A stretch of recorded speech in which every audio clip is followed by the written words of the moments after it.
Hey there, I'm Sean Collins, and I'm the esports reporter with the Dallas Morning News.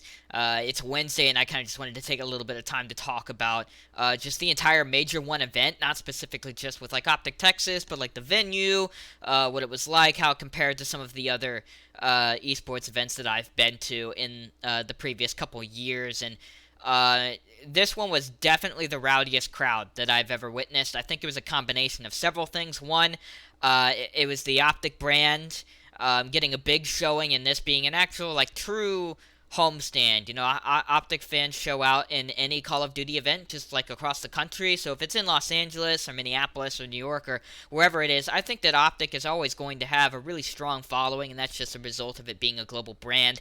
But I do think it helped that, OpTic Texas is the franchise, and this was held in Arlington, Texas. So I think that that made a big difference. If I had to guess, 90% OpTic fans there throughout the day, especially when OpTic was playing. I do think that the hypest the crowd ever got, it was kind of just like the eye test or the ear test in this way, was on Saturday in that first match against FaZe. The place was shaking. Don't get me wrong, during the championship it was pretty hype, especially when they won, and it was hype in some of the other OpTic matches, but that Saturday first match against FaZe was insanity. The building was shaking. The chants were really loud, and the reverse sweep had the crowd going bananas. I'm not sure it compares to anything else other than maybe like Allen Fieldhouse when I covered Kansas basketball when I was at the University of Kansas there. It was unlike anything I'd ever experienced. Just in terms of just like the event itself, I did have a couple meals. I had barbecue there, and I also had some tacos. And I'm not entirely sure on this, but I do think that Hex was the one who kind of like picked out some of the food, at least some of it. I saw him talking about the food on a vlog, and the food was definitely pretty good. Just in terms of like event food, sometimes like ballpark food, you get what you're expecting. But I did think that there were some pretty good options here. So if that's something that ever concerns you about an esports event, I thought that the food this time was pretty good.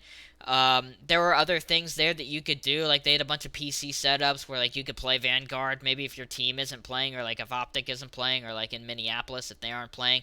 I thought that that was a nice little touch that kind of really hones in on the gaming culture and like this generation of event fans, and I thought that that was pretty fun. I know just from like talking with Hastro, as well as like some tweets from Hitch, that like a lot of this stuff was put together in the final 2 weeks leading up to the event, and they didn't even get to do everything that they wanted to. So it sounds like that another OpTic event in the future, whether it's a homestand or like one of those online LAN matches, kind of like what the Dallas Fuel did last year, that this could even be improved upon. They seem to think that this could be improved upon as well. So I thought that that was kind of interesting. I am interested also to see what some of the future homestand events look like this year with the Call of Duty League. I'll be in Minneapolis for that one, and I do have a plane ticket for New York. But obviously, there's another one in Toronto as well. And I'm just kind of interested to see how fan bases or how rowdy those venues get. But those are just kind of like a couple things that I wanted to talk about. Just in terms of the team, obviously OpTic showed out big time. They were the best team at the event. I think after the first two maps against FaZe, I was wondering, is this going to be another FaZe year all year long? Is FaZe just going to be the dragons that can't be slain? But it looks like OpTic and FaZe are going to go back and forth all year long. I still think Toronto is going to be a good team that's going to get in the mix. I think that London could be in the mix as well, and I do think the Los Angeles Thieves can be in the mix as well, but they need to ice up. They needed to close out against FaZe. They had every opportunity to beat FaZe, and they didn't.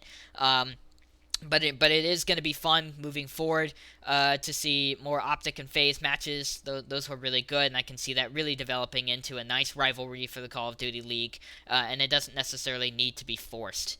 But those are just a few thoughts that I had on the event. I'm always down for feedback, and if you like these kind of videos, just make sure to subscribe to the channel. This is just kind of a small thing that I've been doing on the side with the other DMN coverage. Like you can see another story here. That's the main stuff that I'll be doing, but we like to include videos because we just know that this kind of audience lends itself to videos. So thanks again.